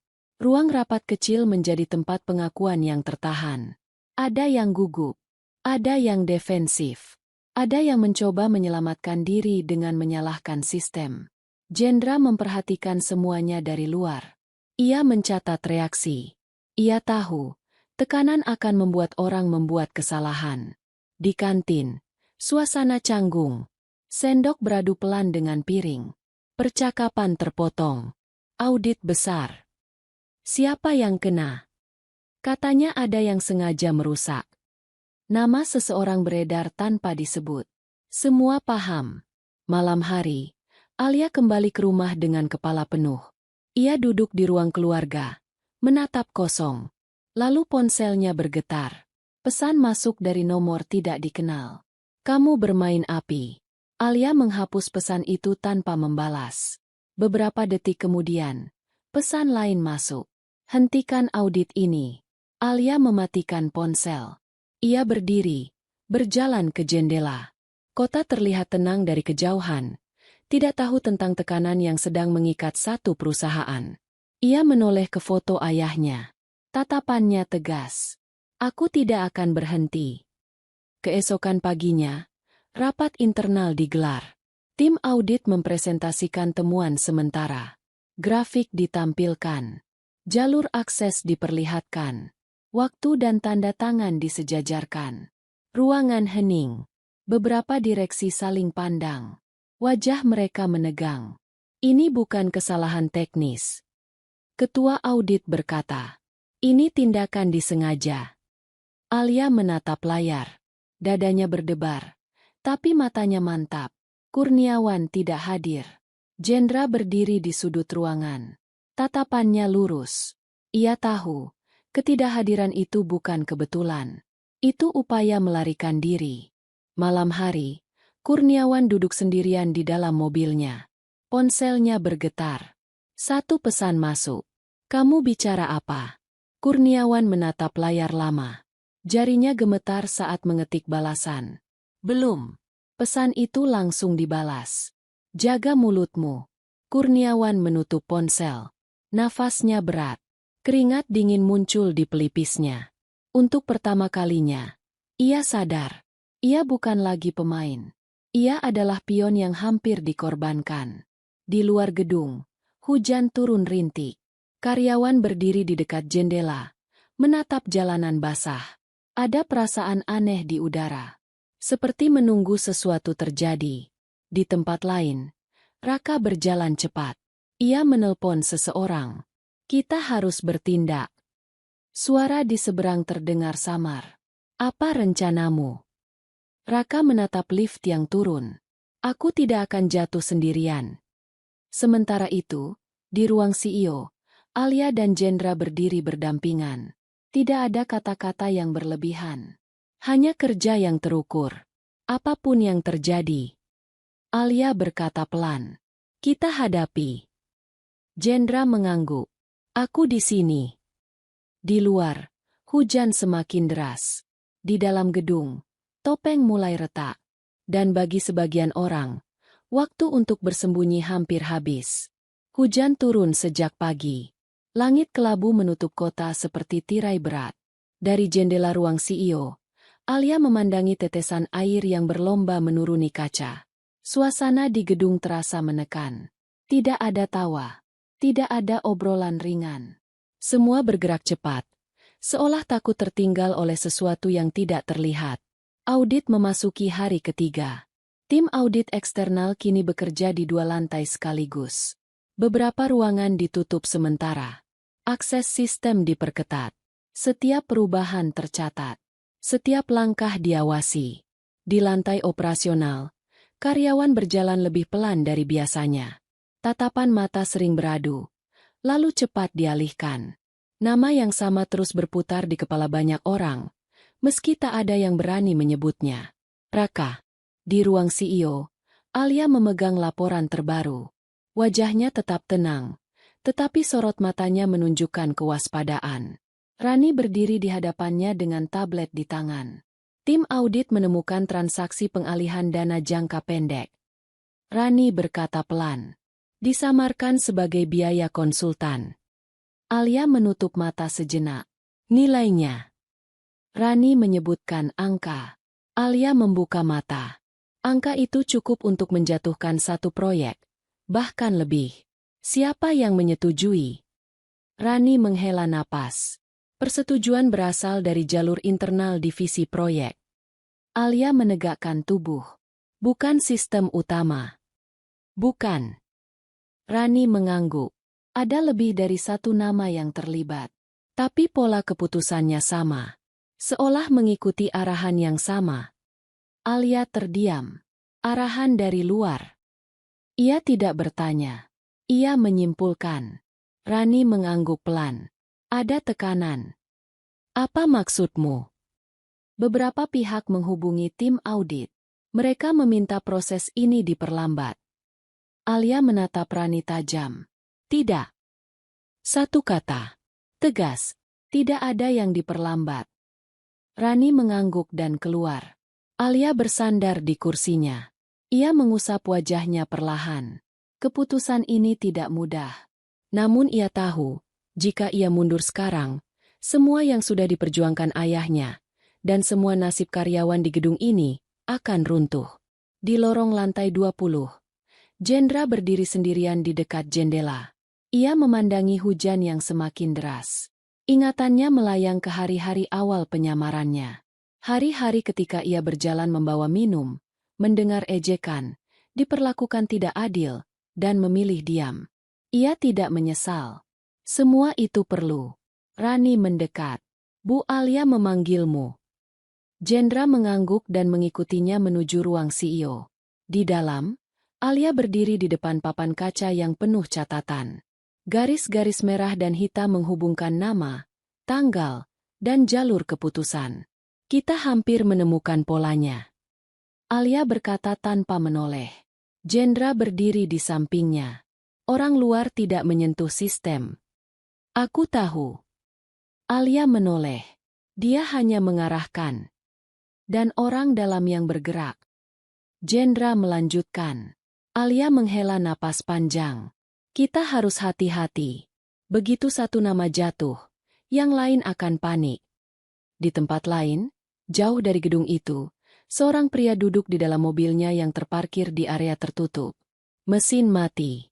Lampu kabin menyala redup. Ponsel di tangannya bergetar tanpa henti. Pesan masuk satu persatu. Audit bergerak lebih cepat. Beberapa jalur internal mulai ditutup. Nama-nama mulai dipanggil. Rahang pria itu mengeras. Tangannya mengepal. Tenang. Ia berbisik pada dirinya sendiri. Selama aku tidak muncul di dalam sistem, semuanya masih aman. Ponselnya bergetar lagi. Kali ini panggilan masuk. Kamu terlalu jauh. Suara di seberang terdengar rendah. Aku tidak menyentuh apapun. Justru itu yang berbahaya. Panggilan terputus. Pria itu bersandar ke kursi. Tatapannya kosong menatap ke depan. Untuk pertama kalinya sejak rencana ini dimulai, ia merasa tidak sepenuhnya memegang kendali. Raka bersandar ke kursi. Wajahnya gelap. Matanya menatap kosong ke depan. Di kepalanya, hanya ada satu nama. Alia. Dan satu wajah lain yang terus muncul tanpa ia inginkan. Jendra. Siang itu, kabar mulai menyebar di gedung. Salah satu manajer proyek tidak masuk kerja. Beberapa karyawan saling pandang. Dipanggil audit. Katanya ada yang mulai bicara. Ini serius. Ketegangan terasa nyata. Di ruang rapat kecil, tim audit menyusun laporan sementara. Dokumen ditumpuk rapi. Grafik ditampilkan. Setiap detail dipastikan. Ketua audit berbicara kepada Alia dan Jendra. Kami membutuhkan konfirmasi akhir. Setelah itu, laporan resmi akan kami serahkan ke Dewan Komisaris. Alia mengangguk. Lanjutkan. Jendra menambahkan. Pastikan semua data disimpan aman. Ketua audit mengangguk. Kami sudah mengantisipasi. Menjelang sore, Alia menerima pesan dari nomor tak dikenal. Kita perlu bicara. Alia tidak membalas. Beberapa menit kemudian, pesan lain masuk. Kalau kamu teruskan ini, semua orang akan terluka. Alia menatap layar ponsel. Tangannya sedikit bergetar. Lalu ia menaruh ponsel itu di meja. Ia berdiri, menatap kota dari jendela. Aku sudah memilih. Ia berkata pelan, seolah berbicara pada dirinya sendiri. Malam turun. Gedung mulai sepi. Namun lantai atas masih menyala. Alia, Jendra, dan Rani masih bekerja.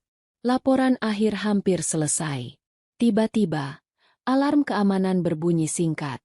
Bukan alarm bahaya, melainkan notifikasi akses. Rani melihat layar. Ada upaya masuk ke sistem dari luar. Jendra langsung mendekat. Dari mana? Rani menyebutkan lokasi. Jendra menghela napas. Dia mencoba menghapus jejak. Alia menegang. Bisa dihentikan. Sudah. Jendra menjawab cepat. Semua log sudah diamankan. Alia menutup mata sejenak. Lalu membuka lagi dengan tekad baru. Besok. Ia berkata pelan. Kita selesaikan. Di luar gedung, hujan mulai reda. Jalanan basah memantulkan cahaya lampu. Kota tampak tenang, seolah tidak tahu bahwa esok hari akan menjadi hari yang mengubah banyak hal. Di dalam gedung, Alia berdiri di ruang CEO sendirian. Ia menatap foto ayahnya. Aku akan menjaga ini. Ia berbisik. Di lantai bawah, Jendra berjalan menuju lift. Wajahnya tenang, tetapi pikirannya penuh. Penyamaran yang ia bangun dengan sabar hampir mencapai akhirnya. Besok, semuanya akan terbuka. Dan bagi sebagian orang, besok akan menjadi hari yang sangat panjang. Pagi itu, matahari muncul perlahan dari balik awan sisa hujan semalam. Cahaya pucat menembus jendela gedung Astra Nusa Corp, menyinari lorong-lorong yang masih sepi. Namun ketenangan itu hanya berlangsung singkat. Hari ini bukan hari biasa. Hari ini adalah hari penentuan. Di lantai 27, ruang rapat utama kembali dipersiapkan. Meja panjang dibersihkan. Kursi-kursi ditata ulang. Proyektor dinyalakan. Di layar, judul presentasi terpampang jelas. Laporan audit akhir proyek strategis. Satu persatu, anggota Dewan Komisaris dan direksi masuk. Wajah mereka serius. Tidak ada obrolan ringan. Tidak ada senyum basa-basi. Semua paham, apapun yang disampaikan hari ini akan mengubah struktur perusahaan selamanya. Alia masuk terakhir. Langkahnya mantap. Wajahnya tenang, meski dadanya berdebar keras. Setelan kerjanya rapi. Rambutnya tersisir sempurna. Tidak ada jejak keraguan yang ia perlihatkan. Ia duduk di kursi CEO. Di sudut ruangan, Jendra berdiri. Bukan di kursi anak magang. Bukan pula di belakang. Ia berdiri sebagai pengamat yang memiliki kendali atas setiap data yang akan ditampilkan. Ketua tim audit berdiri di depan layar. Kami akan mempresentasikan hasil audit akhir. Lampu ruangan diredupkan. Slide pertama muncul. Grafik alur dana. Garis-garis merah menunjukkan penyimpangan. Angka-angka berbicara lebih keras daripada kata-kata. Beberapa komisaris saling pandang. Slide berganti. Perubahan dokumen dilakukan setelah persetujuan awal. Di layar muncul rangkaian waktu. Tanggal. Jalur keputusan. Semua terlihat sah. Namun jika disusun berurutan, membentuk satu pola yang mengarah pada sesuatu yang disengaja. Perubahan ini tidak dilakukan oleh pihak luar. Ketua audit berkata pelan namun tegas. Melainkan melalui keputusan internal yang mendapat arahan berulang. Ruangan mulai mengeras. Arahan dari mana? Salah satu komisaris bertanya. Ketua audit menatap layar berikutnya. Dari pihak luar perusahaan. Apakah ini bisa dipastikan? Ketua audit mengangguk. Semua data telah diverifikasi silang. Slide berikutnya muncul. Rekaman persetujuan. Waktu yang bertabrakan. Email yang dikirim di luar jam kerja. Alia menatap layar tanpa berkedip. Setiap detail itu menguatkan satu kebenaran pahit. Raka bukan sekadar mantan kekasih yang datang membawa tawaran. Ia adalah penyebab utama kehancuran proyek itu. Ketua audit melanjutkan. Selain sabotase proyek, ditemukan upaya pengalihan dana dan percobaan penghapusan log sistem. Ruangan sunyi. Tidak ada yang berbicara. Beberapa detik terasa sangat panjang. Alia akhirnya berdiri. Saya sebagai CEO bertanggung jawab atas perusahaan ini. Suaranya tenang, tegas. Dan saya tidak akan menutup mata terhadap pengkhianatan, siapapun yang terlibat. Beberapa komisaris mengangguk pelan. Rekomendasi kami. Ketua audit melanjutkan. Pemberhentian sementara terhadap pihak internal yang terlibat, dan pendalaman lanjutan untuk pihak luar yang memberi arahan. Keputusan itu menggantung di udara. Pintu ruang rapat terbuka. Semua menoleh. Raka berdiri di ambang pintu. Wajahnya pucat. Rahangnya mengeras. Matanya menyapu ruangan. Lalu berhenti pada Alia. Apa ini? Nada suaranya meninggi. Kalian menjadikan aku kambing hitam. Alia menatapnya lurus. Kami belum menyebut nama siapapun. Pria itu tertawa pahit. Tapi kalian tahu. Kamu tidak bisa melakukan ini. Suaranya keras. Perusahaan ini akan kuhancurkan tanpa sisa. Alia menatapnya lurus. Perusahaan ini hampir hancur karena kamu. Raka tertawa pahit. Aku melakukan semua itu untuk menyelamatkan MU. Tidak. Alia menjawab pelan. Kamu melakukannya untuk dirimu sendiri. Raka melangkah masuk. Dan kamu? Ia menunjuk Jendra. Siapa kamu sebenarnya? Jendra melangkah maju satu langkah. Sudah waktunya kamu tahu. Ia menatap Dewan Komisaris. Saya Jendra Abirama Hasan. Beberapa wajah terkejut. Putra Pak Hasan. Investor besar. Nama itu dikenal luas di kalangan bisnis. Jendra melanjutkan dengan suara stabil. Saya masuk sebagai investor yang membeli saham perusahaan ini. Ruangan bergemuruh pelan. Alia menunduk sesaat. Lalu menatap kembali ke depan. Raka membeku. Tidak mungkin. Akulah yang harusnya menyediakan dana. Jendra menatapnya tanpa emosi. Dan akulah yang menahan dana itu. Raka mundur satu langkah. Kamu menyamar. Iya. Jendra menjawab singkat. Aku ingin melihat kebenaran. Raka menatap Alia dengan mata merah. Kamu memilih dia. Alia tidak menjawab. Ia tidak perlu. Ketua audit memberi isyarat pada petugas keamanan yang sudah bersiap. Silakan. Dua petugas melangkah masuk. Raka menatap sekeliling. Tidak ada lagi yang membelanya. Ia tertawa pendek. Getir. Ini belum selesai. Ia berbalik dan dibawa keluar. Pintu tertutup. Ruangan kembali hening. Alia menghembuskan napas panjang. Bahunya turun sedikit. Beban yang selama ini menekan dadanya akhirnya mulai terangkat. Ketua Dewan Komisaris berdiri. Kami mengapresiasi keberanian dan ketegasan ini. Ia menatap Alia dan Jendra bergantian. Perusahaan ini beruntung. Beberapa orang mengangguk. Rapat berakhir. Di luar ruangan, karyawan berkumpul. Wajah-wajah tegang menunggu kabar. Saat Alia keluar, semua mata tertuju padanya. Ia berdiri di tengah lorong. Perusahaan ini aman. Suaranya jelas. Sorak-sorai meledak. Ada yang menangis. Ada yang saling berpelukan. Di tengah kerumunan itu, Jendra berdiri sedikit di belakang. Tidak mencari perhatian. Tidak mengangkat suara. Ia hanya memperhatikan Alia yang kini berdiri lebih tegak dari sebelumnya. Beberapa karyawan menoleh ke arahnya. Tatapan mereka berubah. Tidak ada lagi ejekan. Tidak ada lagi senyum meremehkan. Hanya keheningan yang penuh rasa malu. Jendra melangkah pergi perlahan. Hari itu, banyak hal berakhir. Dan banyak hal lain baru saja dimulai. Gedung Astra Nusa Corp terasa berbeda pagi itu. Bukan karena dekorasi, bukan karena perubahan fisik apapun, melainkan karena suasana yang mengendap di udara. Ada kelegaan.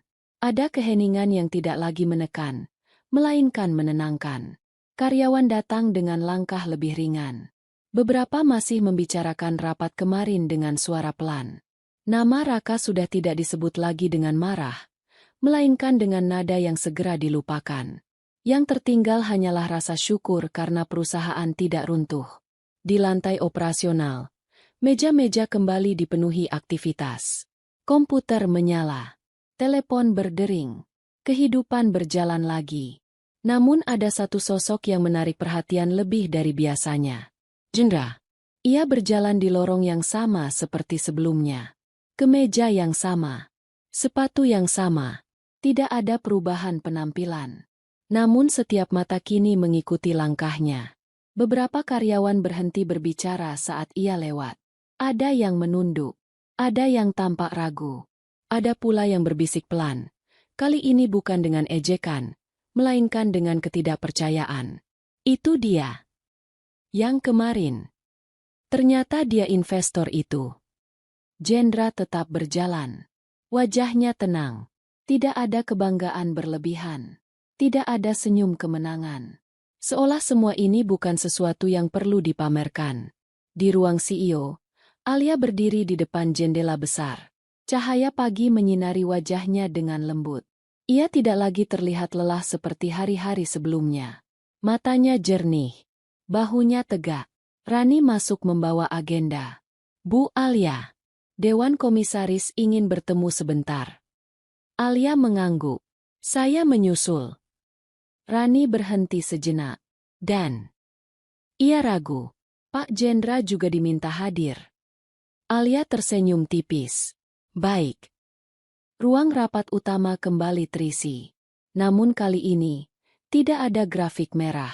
Tidak ada nada tinggi. Tidak ada saling menyalahkan. Ketua Dewan Komisaris berdiri. Krisis sudah terlewati. Ia menatap Alia. Kami mengapresiasi kepemimpinanmu. Alia menunduk sopan. Kami juga ingin mengumumkan struktur baru pemegang saham. Beberapa orang menoleh ke arah Jendra. Ketua Dewan melanjutkan. Investor utama yang masuk dalam kondisi krisis telah menyelamatkan perusahaan ini. Kami mengundang beliau untuk berdiri. Jendra melangkah maju. Ruangan sunyi. Nama lengkapnya disebut. Posisi saham dijelaskan. Angka yang membuat beberapa direksi menahan napas. Jendra kini bukan anak magang. Ia adalah salah satu pemegang saham terbesar. Namun saat ketua dewan menawarinya kursi strategis, Jendra mengangkat tangan. Saya tidak ingin posisi itu. Beberapa orang terkejut. Saya hanya ingin memastikan perusahaan ini berjalan sehat. Ia menoleh ke Alia. Dan saya percaya, dia orang yang tepat. Alia menatap Jendra. Untuk pertama kalinya, tidak sebagai CEO dan anak magang, tidak sebagai investor dan pemimpin perusahaan, melainkan sebagai dua orang yang pernah saling mengenal sejak kecil. Ketua Dewan mengangguk. Kami menghormati keputusan itu. Rapat ditutup dengan tepuk tangan singkat. Bukan tepuk tangan meriah, melainkan penghormatan. Di lorong, beberapa karyawan mendekati Jendra dengan wajah canggung. Seorang senior yang dulu sering mengejeknya berdiri ragu. Saya. Ia menelan ludah. Maaf. Jendra menatapnya. Tidak ada senyum mengejek. Tidak ada tatapan merendahkan. Saya tidak menyimpan apapun. Senior itu mengangguk dengan wajah merah. Yang lain menyusul. Satu persatu. Kata maaf terucap tanpa paksaan. Jendra menerima semuanya dengan tenang. Sore hari, Alia memanggil Jendra ke ruangannya. Pintu tertutup. Ruangan sunyi. Alia berdiri di belakang meja. Ia tidak duduk sebagai CEO. Ia berdiri sebagai dirinya sendiri. Kamu tidak pernah berniat mempermalukanku. Jendra menggeleng. Aku hanya ingin melihatmu berdiri tanpa beban. Alia tersenyum kecil. Aku salah menilaimu. Aku tahu. Jendra menjawab jujur.